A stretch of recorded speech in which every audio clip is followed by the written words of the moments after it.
Welcome back to some more God hockey. This week's hit and subsequent suspension by Aaron Dell has raised the question yet again, should goalies be fair game? The hit caused Batherson to fall and slide into the boards, twisting his foot underneath him. This caused an injury and is going to see Batherson miss his first NHL All-Star game. So here's the question. If a goalie is out of the crease, since it seems like they're taking it upon themselves to hit players already, should those goalies be considered fair game and treated just like any player? Okay. Pump the brakes a bit. Let's hold on just a second. It's not like there's goalies all over the league rushing out of their crease to hit guys. This is basically just Aaron Dell. Dell seems to be a little boo-boo face this year. I don't know if it's because he's letting in so many goals, or maybe it's just because he's playing for the Sabres. My biggest problem with what Dell is doing is he's actually hitting guys who are trying to avoid him because he's a goalie. When we look at the Batherson hit specifically, we're talking about a guy who doesn't even have the puck and a player who shouldn't be expecting to get hit anyway. And sure, for all the old time hockey back in my day crowd, I guess it's like always be ready. But there should be no reasonable expectation for a player to think a goalie's about to stick out an arm or a hip as I'm skating by him trying to avoid him. It's not like Dell's skating into the corner and wallpapering a guy like Chris Pronger in a celebrity game. It's interference. It's a penalty for no matter who does it, goalie, player, whatever. Okay, so back to the main question of should goalies be fair game? And the answer is no. Are you insane?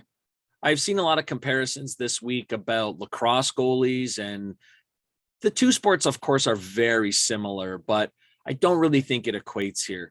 You're running in lacrosse. You can't generate the type of speed and the type of force that you're going to use to deliver a body check in hockey when you're skating and able to glide.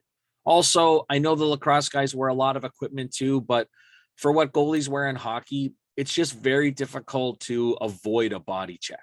I saw a couple other ideas come up about things like when a goalie is playing the puck, when a goalie's out of the crease and not goalieing, maybe you would make him fair game then because he's an active participant in play. But then what you're doing is you're leaving it up to referees to decide, was he being a goalie? Was he not being a goalie? And I think we've all had enough of the referee interpretation when it comes to penalty calling. The most important thing for me is going to be the risk of injuries. If a forechecker can just check a goalie like he would another skater, I'm talking about like just a regular good hard check into the boards, you're going to start to see those injuries pile up.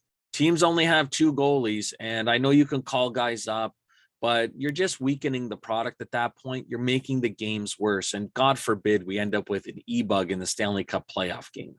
So looking back at Dell and the suspension, I think what this was intended to do was to, of course, punish a player who hit another player illegally, which led to an injury. But also, I think it sends a good message to the rest of the league.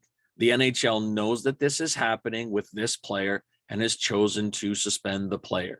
They've made the move, so nobody out there has to enact the code or seek some type of frontier justice against Dell or other goalies in the league. I want to know what you think. Should this have been a suspension? Was it too much? Was it too little? Do you think goalies should be fair game when they're out of the crease handling the puck? Leave a comment below, and I'll see you next time.